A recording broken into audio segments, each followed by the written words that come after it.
What the Pel is up, everybody? This is Pelicans Plus with your host, Elliot Clough, at Elliot Clough on Twitter, and this is brought to you by Boot Crew Media. This episode is also brought to you by Hornitos. Hornitos is the official tequila of Pel and Boot Crew Media. Make sure before we get started, you subscribe or follow, depending on where you're listening. Leave that rate and review on Apple Podcasts. Tell a friend about the pod, and if you're on YouTube, Facebook, etc., drop a comment. We're ready to talk with you tonight. And speaking of tonight, Mark, you're Mark K on Twitter, and for good reason, because I cannot pronounce your last name. How do you pronounce your last name, man? Yeah, it's that's the reason I've run with it, mate. It's much easier on people rather. So the K is easier to pronounce than Karantzoulis. That's how you actually pronounce it. Yeah. All right, there we Big go. long Greek name. Right. I enjoy it. And if you can't tell, Mark is joining us from Australia. We got to work this out with the time change. So we're very excited about that. Mark, we're starting off and what we've been doing with these more recent pods, talking about some additions that the Pelicans have made this offseason. There's a lot of mixed feelings, and other teams have made this offseason, rather. There's a lot of mixed feelings about what the Bulls did this offseason. I mean, what do you think, and how does it pan out? I don't necessarily see the fit exactly. Yeah, look, there's no mixed feelings amongst the fan base. I think the majority of the fan base is pretty aligned, which is very rare for us. Typically, for the last 5 to 10 years, we're kind of been at each other's throats, to be honest, depending on the topic at hand. But for whatever reason, this offseason, everyone's pretty happy with how things have gone thus far. Now, obviously, that could change during the season if it doesn't come together like we hope it can, I suppose. But yeah, I guess the confusion or the mixed voices or mixed opinions are coming from elsewhere, whereby certain media members don't really get or understand what the Bulls have tried, what they've tried to do, I guess, or what they've built here. And to be fair, maybe it doesn't work, and maybe their thoughts will be justified. But at the same time, I don't think the outside voices necessarily understand the context of a Bulls fan at this point, where we've been through the last 4 years of just terrible basketball. So for us, even if we are building a team whose likely top-end outcome is maybe a second-round exit type team, like we would take that any day of the week than watching the rubbish that we have been watching for the last 4 years. And ultimately, the rebuild that was started by Garpax, that wasn't going anywhere anyway, so it's not like we forfeited a better situation. So I think the fan base is pretty happy with how everything has gone. Like I said, certain media members are not as thrilled about it, but so be it. They haven't had to live through the 4 bad years of basketball that we have, to be fair. So I think that's the reason for the disparity. Given the last 3 years for the Pelicans, this fan base can definitely relate. But in terms of like just the on the court product, I mean, it's just kind of a strange fit to me. And I'm, you're probably sick of hearing this from your vantage point. And being in disagreement with the national media is a very common thing for the Pelicans fan base as well. Just the fit between DeMar and Zach LaVine, and then the addition of Vucevic not resulting in a playoff spot or a play-in spot last season. Just the fact that they're very top-heavy. I very quickly talked myself out of Lonzo Ball, following the month of February, basically, this season. And I'm very happy to have taken on Devontae Graham at essentially half the price. It's just a weird construction. How does it meld? Have you talked yourself into this situation? Is there anything that really sticks out to you when somebody asks that question? Yeah, look, I've definitely talked myself into it. I had no other choice but to talk myself into it. But I think it can work, and I think it will work. In part because a lot of the guys that are coming together, I don't think they're really selfish guys. I know Zach LaVine has this reputation amongst certain people that he can be a bit of a chucker, a bit of a one-way guy. Doesn't necessarily look for his teammates and those sorts of things. But that's not really true. I mean, DeRozan's just coming off a season where from a playmaking point of view, he's had his best season, basically 6-7 assists a game. Lonzo's coming in as well to help boost that playmaking ability for Chicago. Now, we're not expecting him to come in and run a half-court offense and to run the offense like he would Jason Kidd or someone like that. But if he can be a decent, second or third option from, if the play starts with the Zach LaVine and Nikola Vucevic pick and roll, ball swings because that pick and roll doesn't necessarily produce something, then having Lonzo and DeMar as secondary creators for the offense is going to be huge for us. And again, coming back to what I said before, where we've had to just watch bad basketball after bad basketball for the last 4 years, part of the reason why we've had such bad basketball is just there's been no real perimeter threats on this team beyond Zach LaVine who could do anything off the bounce. And, that's been a problem for the team for years and years. Like, we've had an inability to get to the free throw line. We've had an inability to put two guys on the court that can do stuff off the bounce, which is not necessarily the case anymore. Like, DeRozan can obviously do his thing off the bounce. Not obviously a great three-point shooter, but can get to the free throw line. Again, that's something the Bulls have been terrible at the last few years. So I think they can all come together. Will there be growing pains? Will it take some time for these guys to figure out how they all fit on the court? Some of them like to operate from the same spaces, and maybe this will be up to Billy Donovan to sort of work it out with his rotations and staggering maybe LaVine and DeRozan. But I think it can come together, and I think it does make a lot of sense, just due to the weaknesses the Bulls have had over a number of years. Like I said, it's basically just Zach LaVine and hoping Kobe White would pop up here and there. But now with Kobe going to the bench, and we can rely on someone like DeMar and Lonzo to spot up and do his thing, and pinch hit from a playmaking point of view, and then obviously you got Vucevic on the block. Like, it can work. So I've talked myself into it, and obviously we'll see how it plays out. But I think there's a real chance that this thing does work offensively, at least. There's a couple things that I thought of other than, the fit. It's just kind of, bear with me here. It's almost like the island of misfit toys, right? Because DeMar was cast away from Toronto in order to get Kawhi, right? Mm-hmm. Lonzo he's kind of the up and coming guy of this group, and he got that 4-year, $85 million. And particularly in the Pelicans fan base, there's a lot of people that don't necessarily believe in him. And I'm kind of being pegged as a Lonzo hater after one podcast. And, I have nothing against the guy. I think he's been hated a lot for just the way his dad has behaved. I think he's a well-mannered, young guy, doesn't talk a whole lot, but he works hard. And if I'm wrong, then great. And the Bulls are awesome, then great. As long as they're not better than the Pelicans. And then, Vooch was a lonely star in Orlando and a team that couldn't quite get there. Zach LaVine post ACL tear, kind of cast away from Minnesota as well. And then Kobe White, kind of the underwhelming first-round pick. I don't know that I'm unique in that assessment. I highly doubt that I'm unique in that assessment. But it's just interesting to see how they make it work, and the fact that they're so top-heavy. If Vooch gets hurt, Tony Bradley's your starting center. Yeah. Look, that's the concern that I have, is the backup big rotation, and that's probably the one major weakness, maybe, with bench shooting. Like, they're the main two concerns I have at this point. They're not huge concerns, and based on the concerns I've had in previous years, where I was wondering like who's starting at point guard at this team, who's starting at small forward.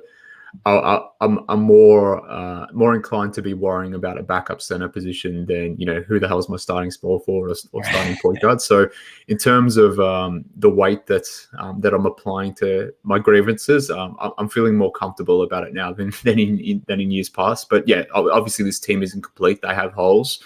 But you're right in a sense that LaVine, DeRozan, Lonzo, Vucevic, like these guys carry stigma. Some of it's fair, some of it's not.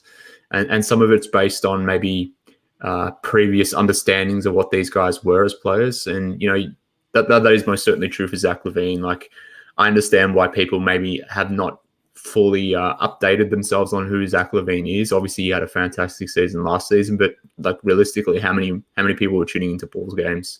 Probably not many, to be honest with you. Similarly with the Spurs, like how many Spurs games were people catching and watching DeRozan as a playmaker last year? I sure as hell wasn't watching that many Spurs games, let alone like the general populace there. So, and similarly for Vucevic as well, like he was stuck on mediocre teams where I can understand at a high level why people would blame it on him, or assume that this is as far as you can go with Vucevic as one of your top players. But that was far from a perfect situation as well. So they're all coming together, and I think this may actually help it ironically, like them coming together with this stigma and the fact that they've all had some sort of questions about them, I think that will help them all come together and put it all together, I suppose, because they'll all get on the same page. They all want to win at some point. Like they're all, DeMar's, had some playoff experience, but obviously Toronto did some better things after he left. And Vucevic, Lonzo, Levine, like they haven't had much playoff experience, let alone success. So I think they'll all be aligned from that standpoint, and collectively they have an opportunity to maybe, change the narrative around the stigmas that exist about them. The one thing that I really took from the national media, I'm assuming you listen to the Hoop Collective with Brian Windhorst. Maybe not, because Windhorst, no, not anymore. Not anymore. Okay, that's fair. You can read into that how you like. Yeah, I think this was Tim Bontemps who said it, but he said, "Yeah, you know exactly what I'm talking about, don't you?" He said that. Look, I'm not 100% sure what you're going to say, but I know he's been one of the doubters. Him, Nick Friedel, John Hollinger. There's been a select few who I've made mental notes about, but yeah. I was listening, and for those of you who don't know, he said that he doesn't even necessarily see the Bulls being a top 10 team in the East this coming year. Yeah. And yes, the East has gotten tougher, but like the collection of talent, talent alone, they'll get in the top 10. Like I might be, some people might think I'm a Bulls hater now too, just because of the fact that I don't necessarily believe in Zoe, but that just shook me. I was just like, what? That's just too much. And I'm sure that was one of the many reasons why you've stopped listening to the Hoop Collective. Yeah, look, I stopped listening a while back, but yeah, I'm not about those takes, because I'm like, who are the 10 teams that are better than Chicago? I mean, I guess he's putting the Pacers in there now. Why are the Pacers in there when they've got serious injuries on their wing with TJ Warren and Edmund Sumner as well now? I'm assuming he's got the Wizards above the Bulls, and like the Wizards are an interesting team. They're deeper now, but they still only got that one star. I mean, why am I expecting a team with Kyle Kuzma and Rui Hachimura and Spencer Dinwiddie after an ACL to sort of lift or propel the Wizards further than what they were last season? I mean, the Hornets, potentially a good team, but let's see what they do. That they're still an inexperienced squad, and look, you're right in saying that the East has leveled up a bit. But for me, I think, in the East, like 3 through 9 is kind of up in the air, and a lot of it's going to come down to health, injuries, and just cohesion. Like, I'm not completely sold on the Sixers just due to this Simmons thing. Like, if he starts the season as a Sixer, like, how does that impact them on the floor? But, if he's traded within the next few weeks, like, what is the return there? And if the return's if it's not great, or if it doesn't necessarily work with Embiid, then why are we riding the Sixers into this third seed, for example? And similarly for the Heat, like Kyle Lowry's 35-36, PJ Tucker's 35-36.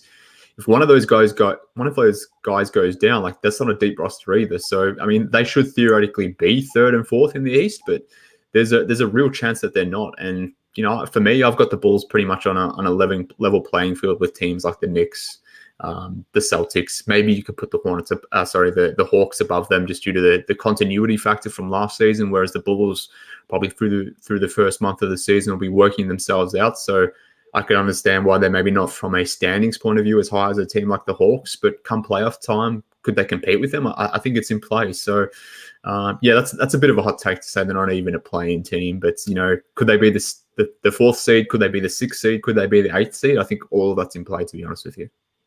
I'd agree. And now let's transition to the Pelicans. After all, we are a Pelicans podcast. So the addition of Tomas Satoransky and then Garrett Temple coming to the Pelicans in that Lonzo sign and trade this offseason.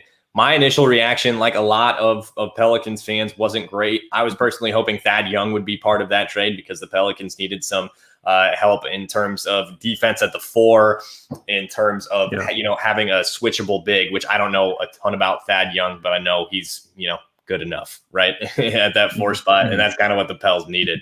But there is value in these two players. My thinking of these guys is that Tomas will be a rotational point guard who won't get a ton of minutes. He'll be competing with Devontae Graham and Kyra, depending on how the Pels feel about Kyra this season. He wasn't awesome in Summer League. And then those mixed minutes of being the primary ball handler with Zion, BI, and Na also affects that kind of filler minutes. Does that sound right to you? Yeah, Sato is an interesting one because he can play a number of positions. Like in Chicago, he was a starting point guard at one time, he was a backup point guard. He had to play wing because his team just didn't have wings, as I alluded to before. Like one of my main issues with the team is like I never knew who was going to be. Well, I knew who the starting small forward was, but I wasn't necessarily comfortable with it when just due to the rotation, they didn't necessarily have a lot of wings on the roster. So Sato at 6'7" would oftentimes, or the Bulls would oftentimes run 3-guard lineups, and he would be, guarding a shooting guard or guarding a small forward, whatever it may be. So he has that flexibility to swing across positions, which is, I guess, a favorable thing to have as a backup. And I'm assuming he will be a backup in New Orleans. And the same is true for Garrett Temple as well. Like he played a number of positions in Chicago, was probably the best wing defender the Bulls had, which not ideal given, he's a 33, 34, 35-year-old type veteran who's been around for a number of years. So, I think it's going to be interesting how the Pelicans sort of, bring together their backcourt rotation, because there's a lot of options and a lot of viable options, and how those minutes are split up.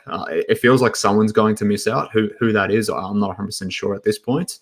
But I don't know. Maybe Satoransky and Temple are traded at some point as well. Like maybe they put in a package at some point during the season. But to get some decent veterans in to help this young roster, I think makes sense.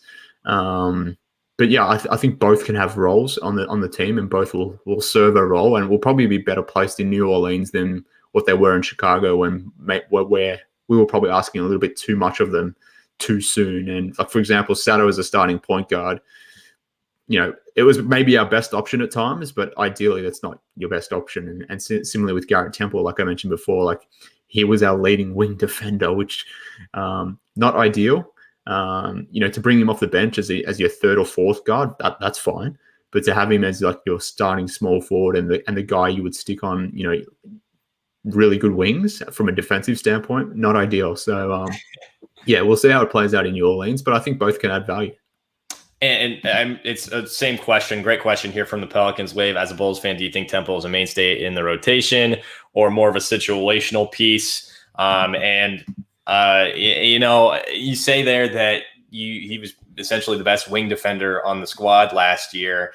Does he make the Pelicans better defensively if he's in the rotation, or is he a situational plug-in guy where I don't know, he can finish a quarter playing some solid defense? I mean, can you expect that from him at this age? Yeah, I think you can expect solid individual defense, but even more so really good smart team defense. Which is probably what the Pelicans need just as much, let alone, individual defense. So the fact that he's able to, for the Bulls, a lot of the times on both ends of the floor, he was almost a coach on the floor. You would often see at the end of a possession, whether it was a bad shot or, a missed rotation on defense, it would be Garrett Temple that was talking on the floor to these young Bulls, telling them, you missed this rotation or take this shot instead of taking that shot, sort of thing. So he was very vocal in that sense. So I think from a locker room standpoint, both of these guys are going to be huge. Temple maybe more so. He's probably more so a vocal leader. But yeah, I think Temple can come in and play 15, 20 minutes a night and be very adequate at that. And if he is like your second, third type guard off the bench, then he can come in and fill a role pretty easily. And I'm assuming that'll be the case in New Orleans. But, age is a thing. Maybe he takes a step back. Maybe he's a step slower coming into this season. We'll obviously see. But, he was a valuable piece in Chicago last season. So I'm assuming that'll carry over into New Orleans. Right when you said vocal leadership, great team defender, I could hear cheers in the background from every single New Orleans Pelicans fan. That's exactly what this team needs, man. We got a lot of encouragement in regards to what Devontae Graham will bring offensively. Jonas Valanciunas is essentially put him in your rotation and you're a playoff team kind of guy, and put that alongside Zion and Brandon Ingram offensively. Great to hear. But adding a guy who's vocal and a good team defender is great in Garrett Temple. And even, honestly, just having him there for practice. Not even necessarily in a night in, night out basis, even if he can play the 15, 20 minutes, which is great. But on top of that, he's from Baton Rouge. He went to college at LSU. I think he's going to be a fan favorite immediately. Yeah, look, we'll see obviously how he plays, and maybe just has a bad shooting season, and then he becomes unplayable from that standpoint, or whatever it may be. But if he's spotting up in the corners, doing his thing on offense, and then giving you some defensive value, plus being that leader that I mentioned, then I could easily see him becoming, yeah, like you mentioned there, a fan favorite of sorts, or someone that's just super valuable to this team, because this Pelicans squad is still very young, and they kind of need a guy like Temple. So I could see there is a world where he becomes a very valuable player in New Orleans, whether it's as a bit piece, whether it's something a little bit more. Well, obviously, time will tell, but I think he does have a niche to fill there in New Orleans, and it makes sense for me. Whether it's at small forward, whether it's backing up some guards, he can swing through a number of positions. So I think he's a good ad.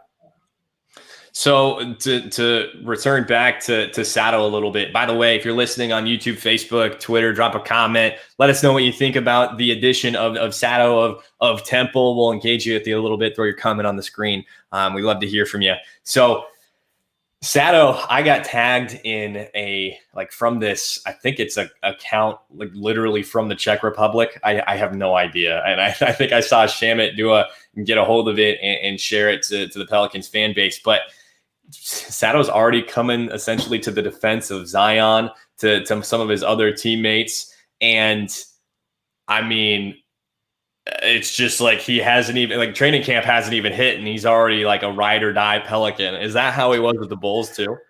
Yes. Yeah, I would say so. He's very loyal dude. He will, whatever team he's on, he's a very team guy. And that's the best way to describe him. And he plays that way to a fault, and maybe too much to a fault. Like the Sato in FIBA ball is a very different Satoransky that you'll get in NBA play. And maybe it'll be different in New Orleans because maybe he'll have a lesser role and won't be expected to do as much. But in Chicago, we were begging for him to shoot and, stop passing, take some of their own offensive load onto yourself. But he's a very team guy. I'm not surprised to hear him say these sorts of things. He won't come in and rock the boat. And very similarly to Temple, just another guy to have in that locker room who, isn't super vocal, but understands how to play basketball. And I think, for any young rebuilding team, and I understand Pelicans, the Pelicans want to push towards the playoffs and those sorts of things, but this is a team that still have young pieces in key positions. To have guys like Sato and Temple come in who can set some sort of a standard, I think that's important. And I'm not surprised by the way, he's communicating. He's a very team guy, very loyal guy. I'm sure he would have loved to have stayed in Chicago. Obviously, they moved him as part of the Lonzo deal, but I'm not surprised to hear that he's sort of embraced himself in New Orleans and the Pelicans. That makes complete sense. And to tie it all together with Sato being, loyal and all that, that's awesome for a fan base that hasn't had a lot of players they necessarily excited to be part of New Orleans, of the Pelicans. Devontae Graham is also excited to be a part of it. Haven't heard a whole lot from Giannis, but players that want to be in New Orleans are, again, beloved. And it's the same thing for Garrett, who's back in his home state. And that's really positive for a young team that, had Lonzo just dip and the possibility of Zion Williamson leaving, signing a qualifying offer and leaving, which I hate even saying myself, and putting it into the ether hurts me. But anyway, we're going to move on. So is Tomas a good defender? Is he a guy that can help defensively? Not necessarily a one-on-one defender, but team defender. Is he going to make them better? And to add to that, I know you said Garrett Temple being a guy on the perimeter to catch and shoot.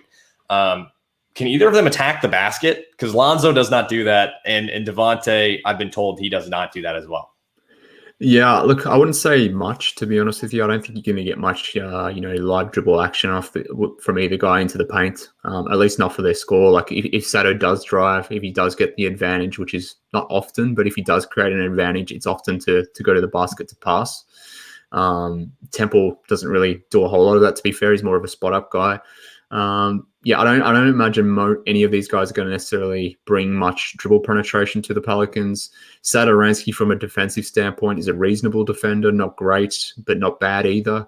Probably better on bigger sized guys than smaller, quicker guards. And he was often, like I mentioned before, he was a starting point guard for the Bulls for a number of games last season, and smaller, shiftier guards sort of were able to have their way, let's say, which isn't surprising given the fact that he's 6'7", so wing size guy. But yeah, I think he can add value defensively. Am I expecting him to come and do some stuff offensively off the bounce? I wouldn't be expecting that, to be honest with you. He's a really good spot up shooter. Won't take a huge volume, unfortunately. Again, like I mentioned before, for whatever reason, he just is a low volume guy. But when he does get open and he does get his feet planted and catches in rhythm, he can hit 40-45% of his threes. So he'll add value in that sense. Yeah, I like that. I like that a lot.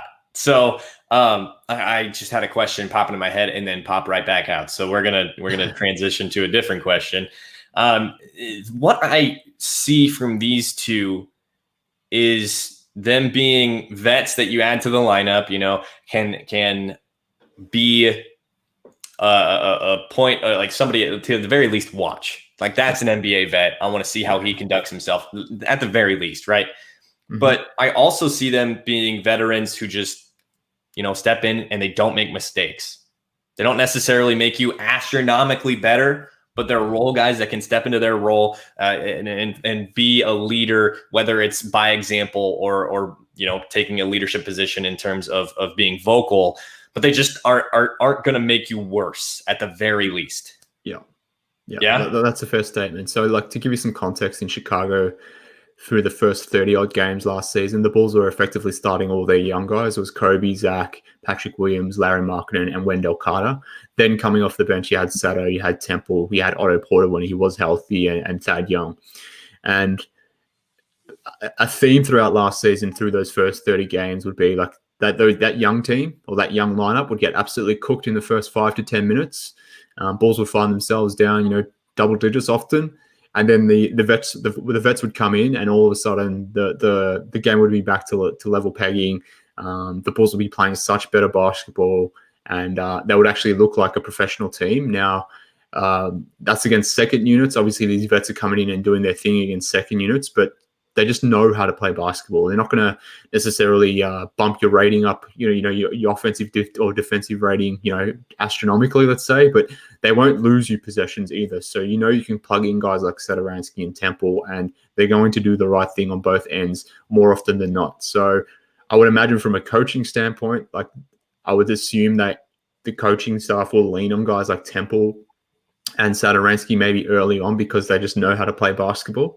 That would be my guess. That was certainly the case in Chicago, where we would just deploy the veteran bench and, you could count on them every single game to get the Bulls back in the game, if not the lead. So, they're not going to maybe raise the ceiling of this team, but they potentially could raise the floor. That's the way we can word it that way. So two good veterans who should help the rotation and to help solidify the rotation, I think, as well. Honestly, floor raisers, I'll take it personally. I'm here for it. Like that's enough at this point. This team is trying to get to the playoffs, prove to Zion that they want to win. The question came back to me. So Sato sounds like a guy who wants to actively make others better. Yep. Does he do that? I think he does. Probably you'll find that to be more effective in second units maybe than first units, because he can be a starting point guard in the right situation, but there's very few situations where it is right. But as a backup to come in and maybe get some minutes with starters and to set up guys like Ingram or Zion or whatever it may be, like I can imagine he's going to have a lot of fun maybe throwing the ball to Zion, for example. Like there wasn't any real lob threats in Chicago beyond Daniel Gafford last season. But having the ability to get inside and to throw the ball to Zion, when again we didn't really have a lot of inside presences in Chicago, but even to play off someone like Brandon Ingram as well. Like I think he actively is trying to make guys better. He has limitations in the fact that he doesn't have a great first step. He doesn't have a lot of juice as an individual scorer. So defenses will obviously defend him as a limited guy. But when he does get that step, when he does create an advantage, he can create an advantage. And I think to that point, he will constantly swing the ball, team guy, won't do any dumb things. So in that sense, maybe he's not actively like creating one-on-one and making guys better in that sense, but he won't slow the offense. He won't stifle the offense. The ball will keep moving and he'll hit the right option every single time. So I think he will be a value add offensively, probably more so than defensively. But Sato in New Orleans makes a lot of sense to me. These podcasts have come through and I've just continued to get excited about players that I wasn't necessarily excited about before. I'm not through the roof with Sato. I feel like I'm being reasonable, but I like what he'll be able to bring to this team. Before we end today's show, we got a little bit of Zion hype, and I can't say I'm surprised on a podcast that had almost nothing to do with Zion. Trappa BG saying hot take, Zion will average over 30 points next season, top 5 in MVP. Book it. I like the positivity to end today's show. He is Mark K, MK Hoops on Twitter. Mark, I'm sure we have a Bulls fan or two listening. Anything you want to plug right now? Look, if for whatever reason you want to follow Lonzo, maybe that's the connect. If you want to get our thoughts on how Lonzo sort of transpiring in Chicago, follow me on Twitter at MK Hoops. Bulls HQ is the podcast where we do Bulls topics and conversations. So that's where you can catch me on the podcast. But there's obviously synergies between the Pelicans and the Bulls, given the trade between Lonzo and Temple and Satoransky. So it's going to be interesting to monitor for both fan bases, I would imagine, how their ex guys are performing in new situations. You don't have to root on the Bulls, but we'll be rooting on Mark K for his coverage of Chicago and Bulls HQ podcast. Go check that out. Once again, folks, this was the Pelicans Plus podcast with Elliot Clough at Elliot Clough on Twitter. This episode brought to you by Hornitos. Hornitos, the official tequila of Pelicans Plus and Boot Crew Media. Subscribe or follow depending on where you are listening to this podcast. Leave that rate and review on Apple Podcasts. Comment, subscribe, like, all that good stuff on YouTube. And once again, Mark K joining us from the Bulls HQ podcast.